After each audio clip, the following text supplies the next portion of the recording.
여러분 안녕하십니까? 채널 K 뉴스입니다.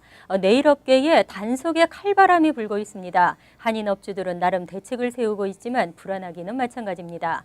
단속의 부담을 덜기 위한 대책이 마련됩니다.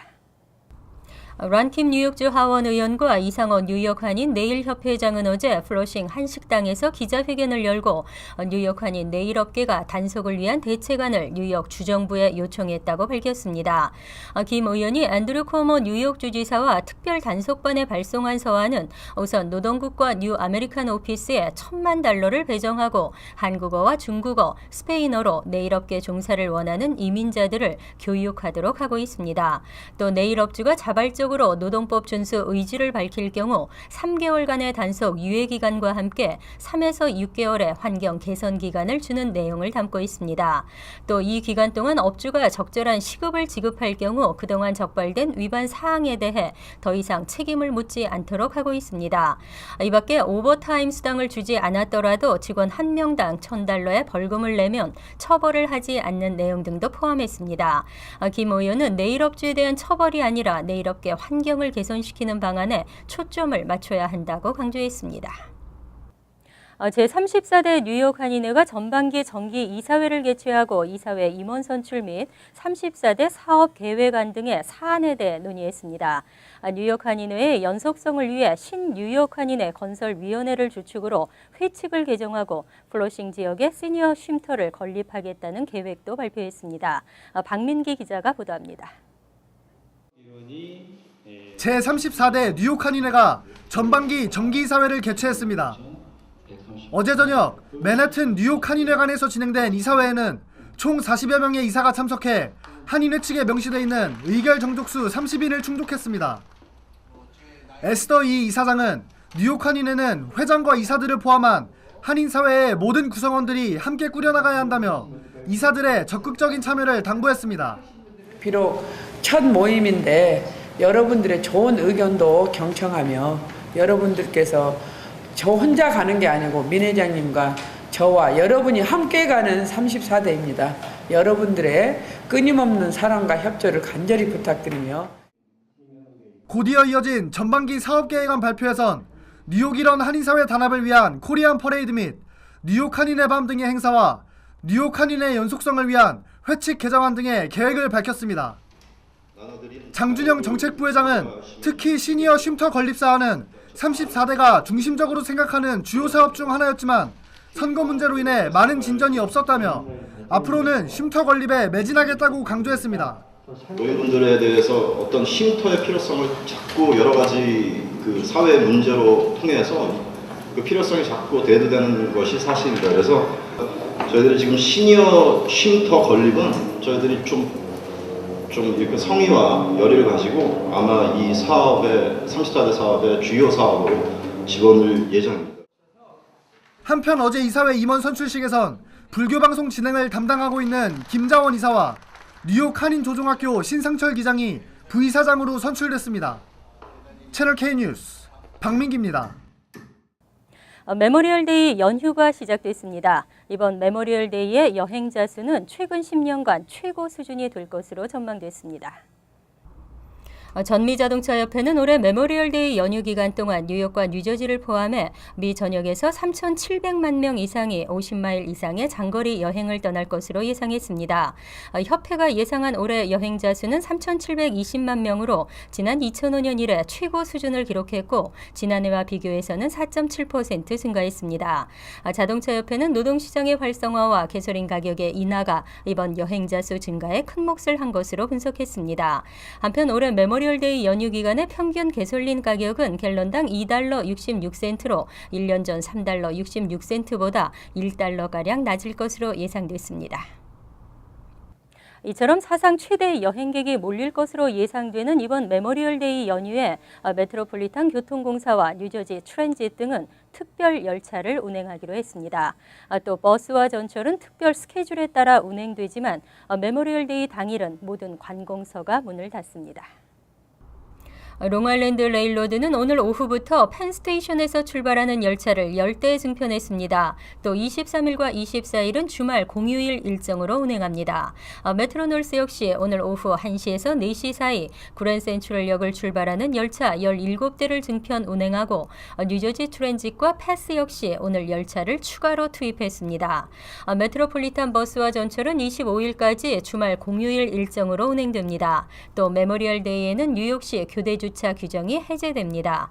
이 밖에 연휴 기간 원활한 교통 흐름을 위해 오늘 오후 1시부터 내일 오전 6시까지 뉴욕 내 모든 고속도로와 다리의 보수 공사가 중단됩니다. 플러싱 다운타운에 대규모 서민 아파트가 들어설 예정입니다. 뉴욕시 도시개발국이 주민 공청회를 열고 구체적인 개발안을 공개했습니다. 뉴욕시 도시개발국은 어제 플러싱 타운홀에서 플러싱 서부 지역 개발 사업에 대한 첫 번째 주민 공청회를 개최했습니다. 도시개발국은 이날 플러싱 다운타운 서쪽의 10개 블록 32에이커 크기 부지에 대한 토지 용도 변경을 통해 대규모 서민 아파트 개발을 고려하고 있다고 공개했습니다. 이번에 개발 조사가 실시된 지역은 북쪽으로는 노던 블로바드를 경계로 루즈벨트 애비뉴까지, 동쪽으로는 프린스 스트릿에서부터 벤윅 익스프레스웨이와 플러싱 강변 서쪽까지입니다. 이날 공청회에서 토지 용도 변경 계획 외 다른 구체적인 개발 규모와 서민 아파트 기준 등에 대한 내용은 공개되지 않았지만 업계에서는 해당 토지 용도 변경이 진행될 경우 최소 1,600가구 규모 이상의 서민 아파트 개발이 가능할 것으로 전망했습니다.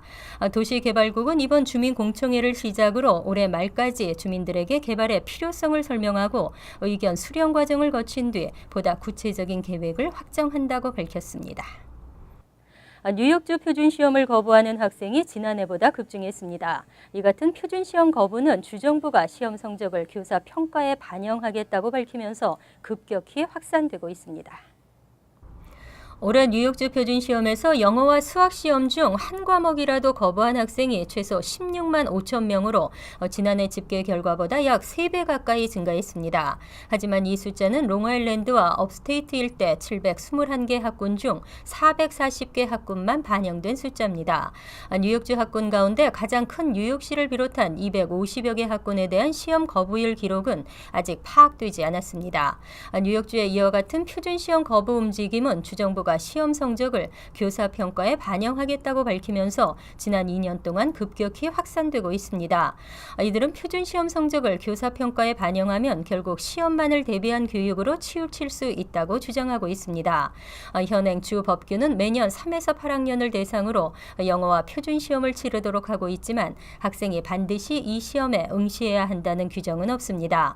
하지만 이와 관련해 한인 학생들이 많은 지역 학군에서는 시험 거부 현상이 거의 나타나지 않은 것으로 파악됐습니다. 뉴욕시의 인구가 급속히 증가하고 있습니다. 뉴욕시는 2013년 인구 센서스 조사 이후 전국에서 인구가 가장 많이 늘어난 도시로 나타났습니다. 연방센서스국이 어제 발표한 대도시 인구 증감 현황 자료에서 2013년 7월 1일 인구조사 이후 2014년 7월 1일까지 뉴욕시 인구가 52,700명 늘어난 것으로 확인됐습니다. 수적 증가로는 인구 10만 명 이상 대도시 가운데 전국 최고를 기록했습니다. 이어 휴스턴이 35,752명 증가, 로스앤젤레스 3924명, 샌안토니오 24,931명, 피닉스 24,616명 증가를 기록했습니다. 특히 인구 증가가 가장 빠른 15개 도시 중 4곳은 텍사스에 속했습니다. 한편 뉴욕시는 2014년 7월 1일 기준 총 849만 1,079명이 거주해 전국에서 가장 많은 인구수를 기록했습니다. 이어 로스앤젤레스가 392만 8,864명, 시카고 272만 2,389명, 휴스턴 223만 9,558명으로 뒤를 이었습니다. 또 뉴욕시 5개 보로 중 인구 증가율이 가장 큰 보로는 브루클린 보로로 2014년 7월 1일 기준 총 인구가 262만 1,793명으로 전년보다 0.7% 증가한 것으로 조사됐습니다. 경기 호조 전망이 지속되고 있지만 신규 실업수당 청구 건수는 급감과 급증을 반복하고 있습니다. 하지만 최근 4주 동안의 실업수당 이동 평균은 15년 만에 최저를 기록했습니다. 노동부는 지난주까지의 주간 신규 실업수당 청구 건수의 4주 이동평균 청구 건수가 26만 2,250건으로 5,500건 감소했다고 발표했습니다. 4주 이동평균치는 2000년 4월 이후 최저치를 기록했습니다. 미국의 주간 실업수당 청구 건수는 대체로 변동성이 심한 편이기 때문에 변동성을 줄이고 추세를 보여주는 4주 이동평균 청구 건수는 금융시장 전문가들 사이에서 중요한 고용시장 지표 중 하나로 평가되고 있습니다. 지난 4월 9일에 노동부가 발표한 4주 이동평균 청구 건수는 당시에 2000년 6월 이후 최저치였습니다. 다만 주간 실업수당 청구 건수는 한 주 만에 약 10,000건이 증가하면서 다시 반등했습니다. 하지만 최근 11주 동안 30만 건을 넘지 않으면서 노동시장이 호조를 띠는 것으로 평가되고 있습니다. 이어서 LA 지역 한인사회 소식입니다. 지난 19일 첫 한인 LA 시의원이 당선된 역사적인 날이었죠. 유권자, 특히 한인 유권자들의 힘이 얼마나 중요한지 실감할 수 있던 순간이었습니다. 선거 때마다 유권자들의 투표 참여가 중요한 이슈로 떠오르지만 여전히 투표율은 낮습니다. 투표율 제고를 위해 LA 카운티 선거국이 커뮤니티와의 스킨십 강화에 나섰습니다. 김지은 기자가 보도합니다. 지난 3월 기준 LA 카운티 거주자 1,000만 명 중 유권자 등록수는 49만 명. LA 카운티 선거국에 따르면 이 중에서도 12만 명은 투표를 하지 않은 것으로 조사돼 사실상 LA 카운티의 투표율은 매우 저조합니다. 유권자 중에서도 아시안 유권자, 특히 한인 유권자들의 투표율이 상대적으로 낮습니다. 아시안 아메리칸 인구가 급증하는 것에 비해 다양한 언어를 제공할 수 있는 자원봉사자는 턱없이 부족하다는 것이 LA 카운티 선거국의 분석입니다.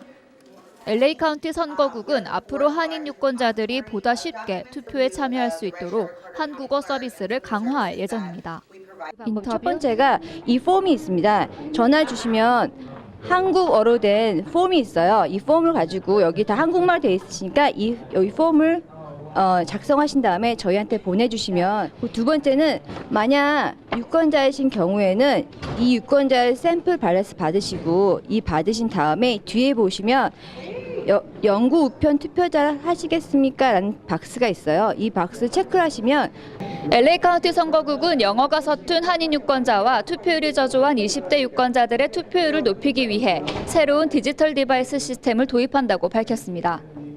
새롭게 바뀌는 투표 시스템은 기존 잉카보트 방식 사용에 어려움이 있는 점을 보완해 터치스크린 방식으로 변경하기로 방침을 정했습니다. 저희가 2020년 겨냥해서 새로운 시스템을 만들고 있어요. 여기는 터치스크린 베이스라서 이제까지 갖고 다니시던 그런 한국판 샘플 발렛이 아니라 다 컴퓨터에 저장이 되어 있기 때문에 컴퓨터에 다 터치스크린을 누르기만 하면 랭귀지가 다 선택해서 나오시고요. 글자 크기도 조정이 되세요. 새 시스템이 도입되면 디지털 시대에 익숙한 20대층의 투표 참여도 끌어낼 수 있다는 것이 LA 카운티 선거국 측의 입장입니다. LA 카운티 선거국은 최종 프로그램 제작에 앞서 각 커뮤니티의 의견을 수렴하기 위해 오는 30일 민족학교에서 모의 선거를 실시합니다. 모의 선거는 LA 카운티 거주자 누구나 참여할 수 있으며 사전 예약은 필수입니다. 보다 쉬운 투표 시스템을 통해 투표율을 높이려는 LA 카운티 선거국의 노력, 시민들의 적극적인 참여와 관심이 필요한 때입니다. TVK 뉴스 김지은입니다. 월드리포트입니다. 중국인들의 통 큰 모습이 부러움의 대상이 됐습니다. 크게 쏘고 크게 베풀고 모두가 즐기는 모습이 부럽네요. 푸른 바다가 시원하게 펼쳐진 프랑스의 대표적 휴양도시 니스. 아름답기로 유명한 니스 해변이 하늘색과 흰옷을 맞춰 입은 사람들로 가득 찼습니다. 줄잡아 6,400여 명. 초대형 퍼레이드에 나선 듯 보이지만 모두 중국인 관광객들입니다. 웃음이 가득한 표정으로 셀카를 찍으며 한껏 기분을 냅니다.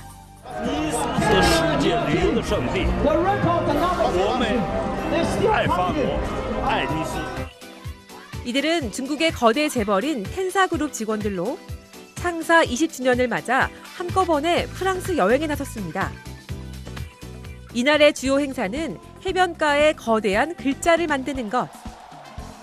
직원들은 오와 열을 맞춰 텐사의 꿈은 훌륭하다는 글자를 만들었고 사람으로 만든 가장 긴 문구로 기네스 기록까지 세웠습니다. 이렇게 여행을 마무리하기까지 400억 원이 넘는 여행 경비는 회사 대표인 리 진유안이 모두 부담했습니다. We chose Nice because it's the most beautiful city in the world, and for Chinese to be between the mountains and the sea is incredible. That's why we invited our best employees for the trip. 중국인 관광객들이 전 세계 관광업계를 먹여 살린다는 말이 실감나는 상황. 이번 여행을 위해 회사 측은 200여 개의 호텔을 예약했고 147대의 버스를 빌렸습니다.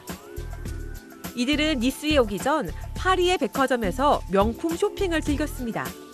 According to Le Parisien newspaper, they made purchases estimated at around 13 million euros, partly on luxury goods.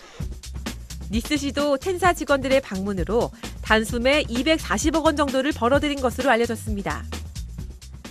엄청난 관광객 숫자에 놀라 니스 시민들은 여행 비용을 모두 회사 대표가 지불했다는데 다시 한번 놀라고 있습니다. 간추린 소식입니다.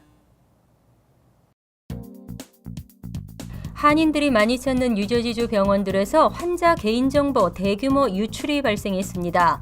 헐리네임 병원과 잉그루드 병원, 벨리 병원 등에서는 지난 2013년 2월부터 올해 3월까지 응급실을 찾는 환자 수천 명의 개인정보가 유출된 가능성이 높은 것으로 나타났습니다.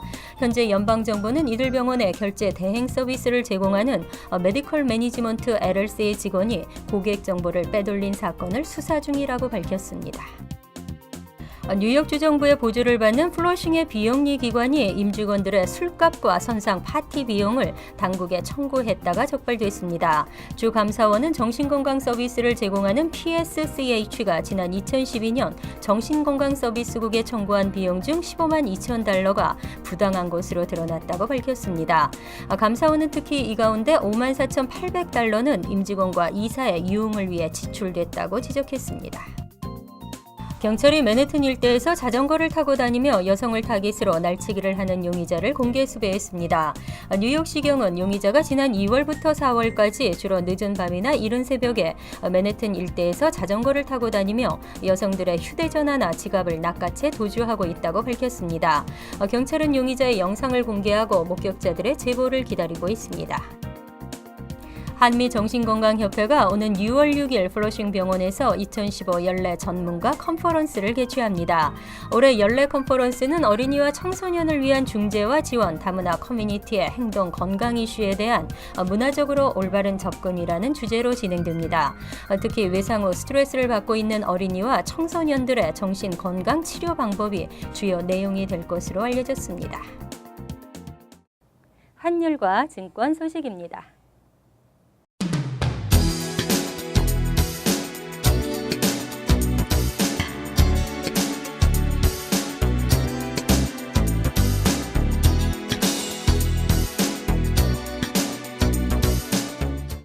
이어서 날씨입니다. 토요일은 화창하고 쾌적한 날씨가 예상됩니다. 낮 최고 기온은 69도, 섭씨 20도, 밤 최저 기온은 54도, 섭씨 12도로 예상됩니다. 일요일은 지역에 따라 간간히 흐리겠지만 대체로 맑겠습니다. 월요일도 간간히 흐리면서 맑기를 반복하겠습니다. 화요일은 오후 들어 차차 흐려지겠습니다.